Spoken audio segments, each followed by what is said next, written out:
Hi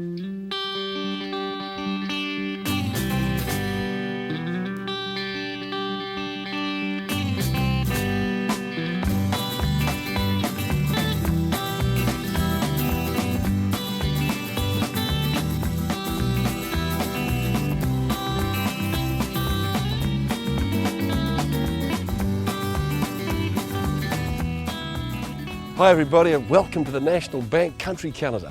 Think of communes and we think of the 70s. Not so. Tonight we're off to a community founded in the 30s and despite some problems over the years, it's still going strong today. A gathering of friends and family on a property south of Whitianga. The occasion? The birthday of a special man who, with his wife, pioneered an alternative lifestyle community here on the Coromandel. Dan and Edith Hanson are founders of an organic orchard and market garden called Wilderland. Tonight's party is a chance to celebrate the courage and the vision of this couple who carved out a living from the land despite the obstacles.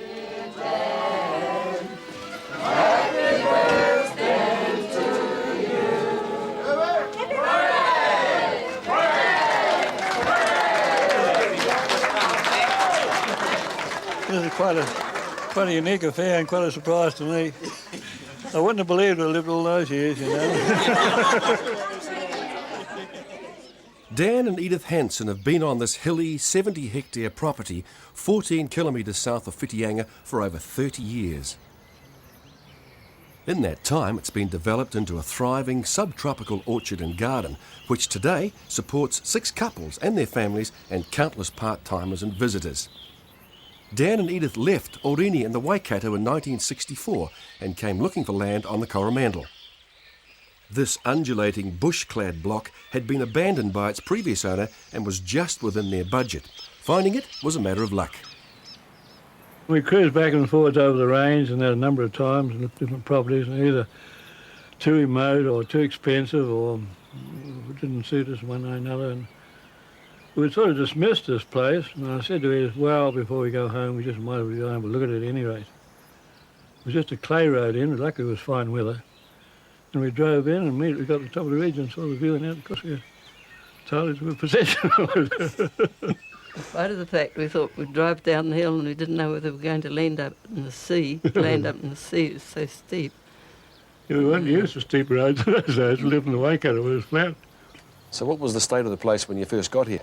The place had been entirely abandoned and neglected for 8 years before we came here. Some of the neighbours were running a few sheep on it. And cattle, but things were in a very dilapidated condition. The house had been vandalised and all the doors and windows smashed. And the stock had been camping in the house about 6 inches of camping on the floor. I can tell you, I think it was a bit rough. Dan was 46 and Edith 51 when they took the farm over. Friends and locals had their doubts about their ability to handle the property, let alone make a go of it. Another comment was, I think it was in the district, that that place is too tough for a crippled man and, a middle-aged woman. It'd be hard enough for a young able-bodied family to take on. So what kind of ideas did you have for the place? When we lived in the Waikato, we used to always come out to the coast somewhere for a holiday in the autumn time, and I used to say, you can't buy anything decent in the way of fresh fruit or vegetables down the town. And I looked at McLeod's flats and I thought it would be a good place to grow something, for produce, but never thought we'd take on a hill country.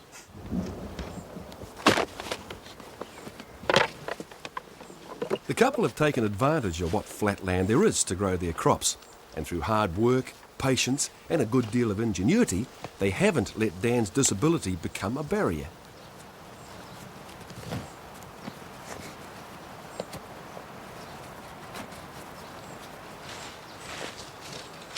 At 80 years old, Dan doesn't have too much trouble getting himself out to work and enjoys maintaining the sizable orchard and the garden close to the house.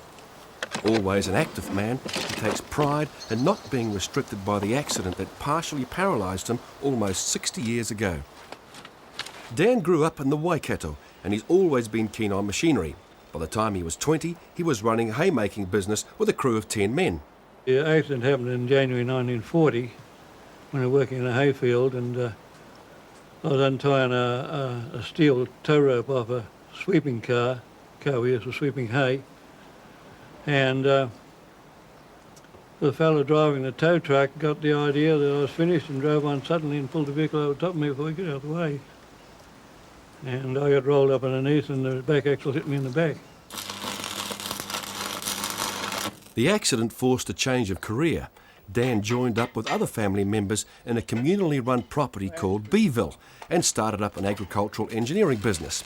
So when he and Edith came to the Coromandel, the welding gear came along too. Dan's workshop is often busy with repair work for the community's ageing fleet of vehicles. A place like this, really you need a certain amount of machinery for all sorts of things: initial cultivation, scrub clearance, road maintenance, road building. Being able to repair the equipment yourself was obviously a major part of your operation. Well, it's an essential part of the operation here because we've used old tractors and that were cheap to buy. If you had to pay for stuff to be overhauled and fixed up, and that would be prohibitive, absolutely prohibitive here. Dan has about 10% use in one leg, and that, together with his mechanical skills, means he's been able to make modifications to vehicles and equipment to get him around. Everything from a DA Dodge to an army of tractors and vans, and of course the good old Wilderland Massport. Well, it's no ordinary lawnmower, man. Well, it was an ordinary lawnmower, but now it's a motorised wheelchair plus a lawnmower, you see. Pretty useful. Oh, very useful. I should have had one years ago. Would have saved me a lot of struggling with this affair. What's the idea of the big battery on the side? They don't come with a big 12-volt battery, do they? No, well, I stuck a self-starter off a Bedford truck on it, you see. Saved me pulling the rope, and that operates the starter. And this I carry around. I want to pull a bit of fruit down off a tree or rake a bit of fruit toward me, or pull a few weeds out from under a tree or anything. It's not to stave off unwanted guests at all. An extended arm, you see. Excellent.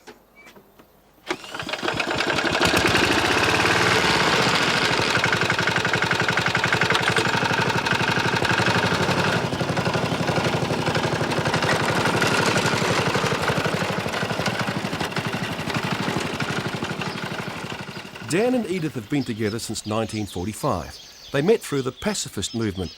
Both of them had brothers who were imprisoned for their views in the 1940s. They live on a rigorous vegetarian diet, growing the bulk of what they eat.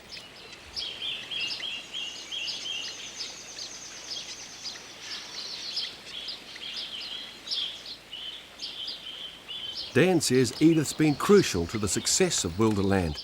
It was Edith who found this rare piece of flat land on the property, big enough for a house and a garden. My daughter and I wriggled through the hakea bushes and out toward the river and came back across the top. I said to Dan, hey, there's a big flat area up there. So we got a neighbour to flatten the scrub and made an area for the house and the orchard. The homestead was bought cheaply and shifted onto the property in sections, on the back of a truck. Today, it's still a focal point not only for the Hansons, but also the thousands of people who have passed through here over the last 30 years. At times, as many as 40 people have lived here in a loose-knit community.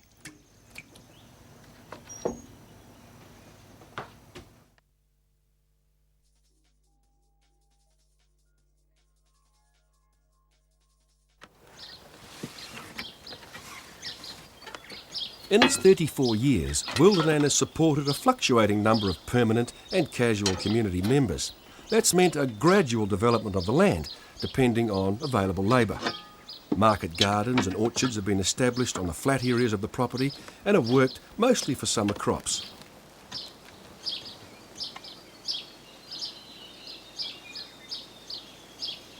Seedlings are produced near the homestead, and Dan has come up with this glass sheet and box system for raising plants that keeps out the birds, the slugs and the snails.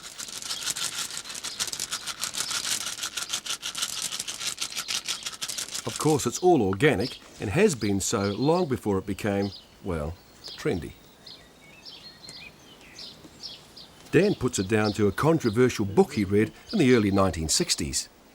Shortly before coming here, I'd read Rachel Carson's book, Silent Spring. Some of you people would remember that perhaps. It was a book that caused a great deal of controversy at the time. It was written in America just after they started massive spraying, and she pointed out that if they carried on that way there wouldn't be any birds left to make any song in the spring. And what she said there made a great good sense, because it was quite obvious that you couldn't poison the insects and that without also poisoning yourself. So we decided when we came on this place that we'd avoid all that sort of stuff and take our chances going without it. When we first announced our stuff was grown organically, there wouldn't be one person in 50, I suppose, that really paid any importance to it. But nowadays there's a large proportion of the public comment on the stuff that, on the fact that our stuff is organic, and a lot of them remark that our produce tastes a lot better than the conventional stuff too. Even with Dan and Edith's boundless energy, nowadays the property is too big for the two of them and requires extra labour. Gary Enders is one of an estimated 4,000 people who've worked at Wilderland over the years, harvesting and planting out on gardens and orchards scattered over the 70 hectares of bush. Gary arrived from New York 10 years ago with a pack on his back, and he's never left. The first person who I met in New Zealand told me about the place. I was hitchhiking out of Auckland Airport, and a guy just met me and, told me that there was a place on the Coromandel Peninsula and said you might find the place quite interesting, and happened to be going past the place and just stopped in, and here I am.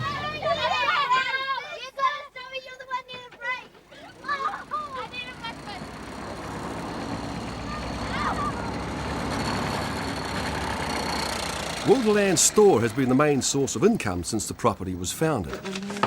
It's good on your toast and you can use it in cooking, The shop started as a roadside tent, but a permanent structure was put up in 1971.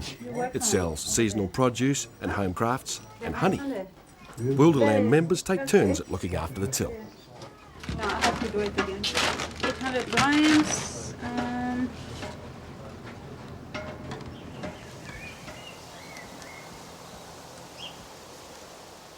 Hetty Enders is another of those who ventured past the Wilderland storefront and ended up staying.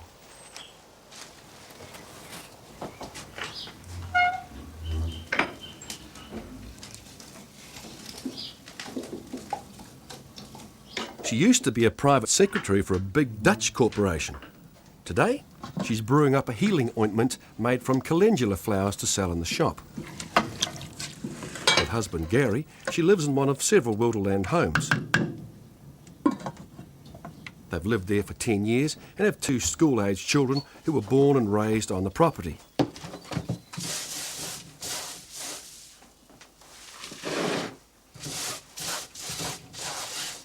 It's a simple life, uncluttered by possessions. The appeal of Wilderland for them was about getting away from the grind of city living. For me, it was the freedom of life.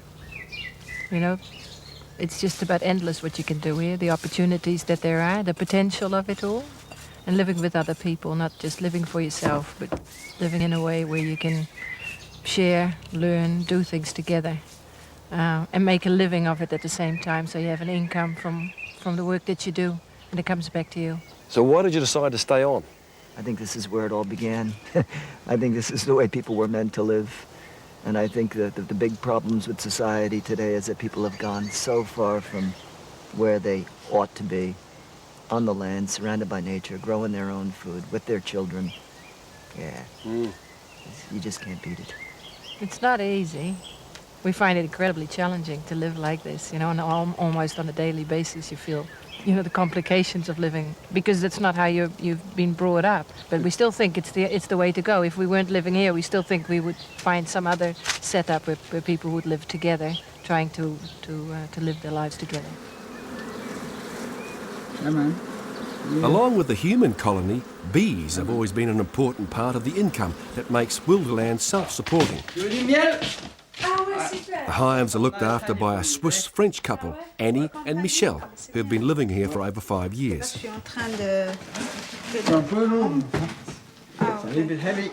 The honey is famous all over the Coromandel and even beyond.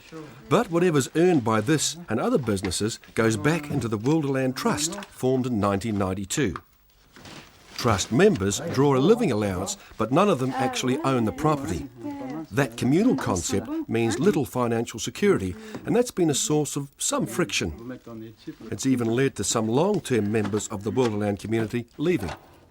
In a place like this, there can't be that sense of security exactly the way that it's thought by, generally thought in society. People have to be prepared to abandon that demand for security in order to join in and get on with it, really, because if you're looking for personal security, there's a divisive factor between you and other people looking for personal security. With others, the needs are a lot simpler. The property has always welcomed woofers, that's willing workers on organic farms. It's an international work-to-learn program where work is exchanged for accommodation and food. Gary Enders is in charge of coordinating this casual foreign labour force, who are especially important over spring and summer. It's this kind of work experience that Wilderland is keen to encourage. I don't know, 3 inches will do it. Yeah, cover it with about that much soil. Yeah. And then they're not going to grow. Today's cornfield tillers are 2 brothers from Korea, one of them fresh from a stint in the Navy.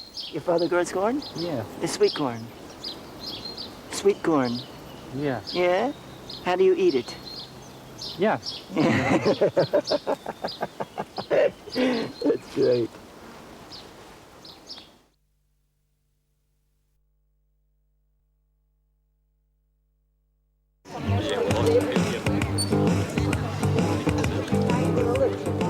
Porteri is a small settlement on the Coromandel Peninsula, 12 kilometres north of Whangamata. Once a month, they hold a country market. Lots of fun, and even outside of the holiday season, it's still well supported by the locals. Many of these are escapees from the city who've carved out a lifestyle for themselves here.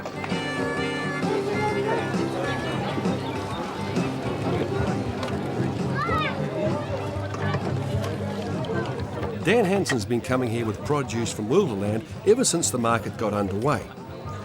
Wilderland is still something of a curiosity as one of the last communities still operating on the peninsula, although Dan is very much part of the landscape and accepted by the locals. The Tangelo juice is a runaway seller when the fruit's in season, and take it from me, it tastes beautiful. I go one day to Auckland to for the spring check. Yeah, that's it. But Wilderland has not always been totally accepted. When Dan and Edith moved to the Coromandel in 1964, they struck a somewhat suspicious and conservative community. We're perceived as a hippie crowd as far as that goes, and all the rumours that we're a free love outfit and a nudist colony and all the sort of thing that people like to grab hold of.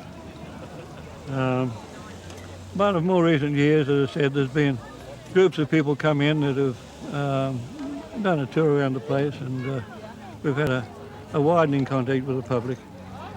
And our own shop, I think, has helped to keep things on level footing in that respect. A few that come here still have the wrong idea about the Wilderland lifestyle, but the sign at the gate makes it very clear what kind of crops can't be grown at Wilderland. In the 70s and 80s, that was a bit of a barrier, but now it's been accepted as part of the discipline of living and working here. Other sides of the communal ethic are still thriving. Wilderland's always done well out of the summer corn crop, and when there's planting to be done, there's always plenty of willing workers. Dan doesn't do much of the planting himself. He's usually on tractor duty. He bought this Fordson Dagenham tractor way back in 1937, brand new. After his accident, he modified it for his own use, and today, oh, look at it, still going strong, churning out the work.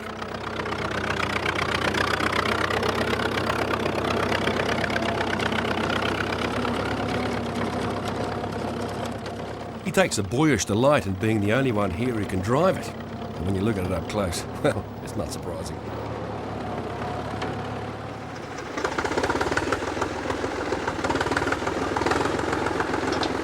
That love of machinery extends to his 1944 D6 Caterpillar bulldozer. The extra seating, of course, wasn't factory standard. It's the result of yet another Dan modification. So it's now a two-man operation, with Dan controlling the blade from his perch on the end of the bonnet. The old dozer did most of the roading and land clearing work on the property and is still cranked up to do maintenance.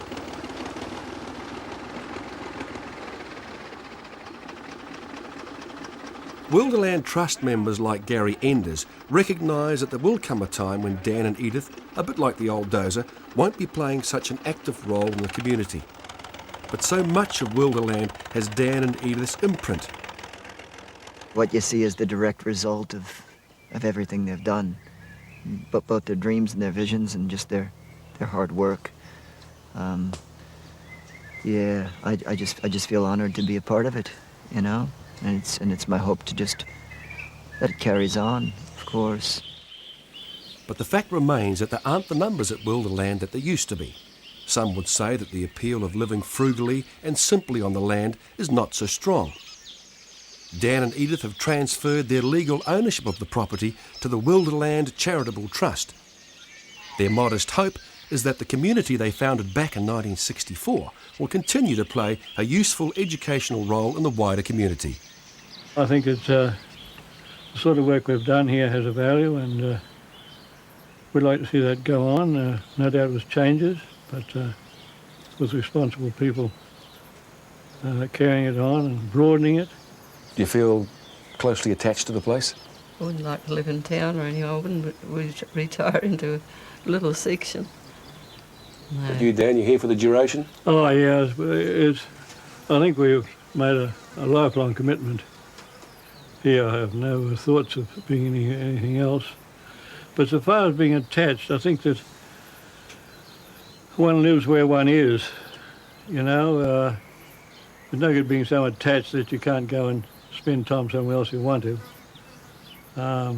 You are where you live, and that's it, I think. Well, how was that for a bit of vision and ingenuity? Great couple too. Well, next week we're off down south to catch up with a remarkable trio, all brothers, who have used their combined talents to run a very successful dairy farm and still have time to follow their own interests. See you next week.